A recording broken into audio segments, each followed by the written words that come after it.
Kia ora, hello, I'm Philip Duncan. Thank you for joining us for our Tuesday weather update. It's January the 30th. We're almost in the month of February, and we've got a big change coming to our weather pattern as we change months.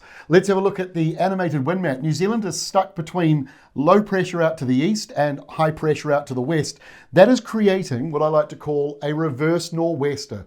We all know about the big hot windy nor'westers that Canterbury gets.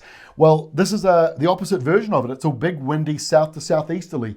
And that's the reason why places like Auckland and Waikato are going to be up towards the 30-degree mark for the next couple of days as that hot airflow crosses over the mountains and ranges. Won't be quite so warm though if you're along the eastern coastline, Hawke's Bay, Gisborne, Waited Upper, and even down towards Wellington, Marlborough, and even Canterbury. That easterly wind is still blowing through, but there is a lot of energy in the Southern Ocean that is about to come our way. And speaking of energy, there's a lot of energy up here in the tropics as well. All the dark shading is low pressure.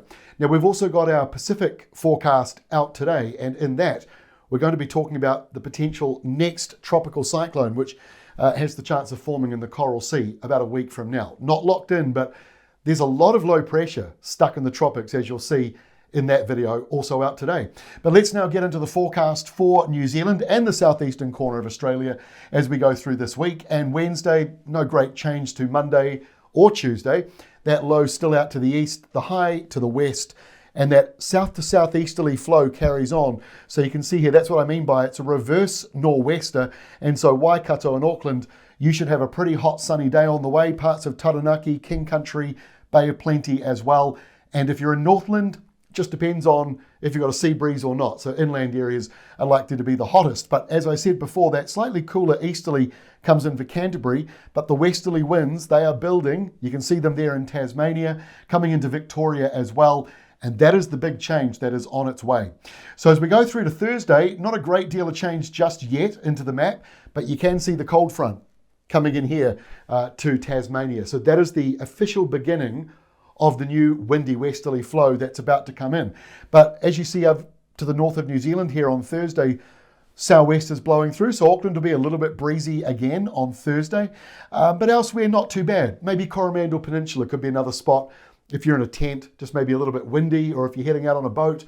Those winds are picking up basically nationwide, although eastern areas are looking pretty good on Thursday itself. But this next map is going to be a little bit of a surprise. So here we are on Friday, big storm down in the Southern Ocean.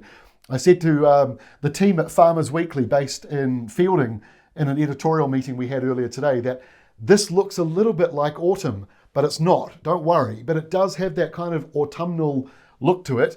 Big windy southwesters, the blue line showing the colder airflows coming through. So temperatures drop in Fiordland and Southland as we go through Friday. And windy weather right across the country. So if you're in a tent or an awning, it is going to be blustery on Friday, and there might even be, the odd peg pulled out and the odd rip because those winds could reach gale force in a few places. Now, as we go to Saturday, no great deal of change. We're in the thick of this sort of temporary autumn-like change. It is only temporary. It's only for 2 days, Friday and Saturday. Big windy weather around there, not a good day for camping. And the South Island is going to be a little bit colder. That blue line means the Southern Ocean airflows that hover around the Southern Ocean well south of us, that is coming up over the entire South Island. So Saturday will be windier, cooler, showery. Wettest weather is on the western side. And if you're over in Tasmania, windy weather as well. But you might notice in Australia, and you'll hear this more in our Thursday update for Australia, that it's drying out a lot more now. That high pressure zone from Perth to Melbourne, and you can see it here on the map, that is going to be the dominant feature coming through. Even behind it, not very much in the way of rain coming through. And these big highs are going to drift more towards New Zealand as we go through the next week or so ahead. So get used to the top of New Zealand and the eastern side becoming drier.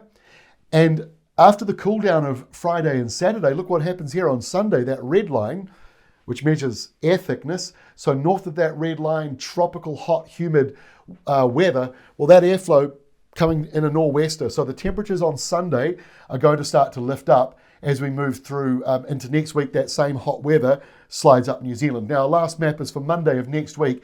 And yes, that is a tropical cyclone in the Coral Sea. It is not locked in yet, because if this high pressure zone in New Zealand stretches up a bit more, that's the end of that forming. But if the high drops a little further, that storm could get bigger and could affect more places. At this stage, New Caledonia and Queensland are the only two areas being highlighted for a risk of a cyclone next week. And our Pacific Islands update today will have more details about that. But this is all from me now in this video. Back again tomorrow with our next update for New Zealand. We'll see you then.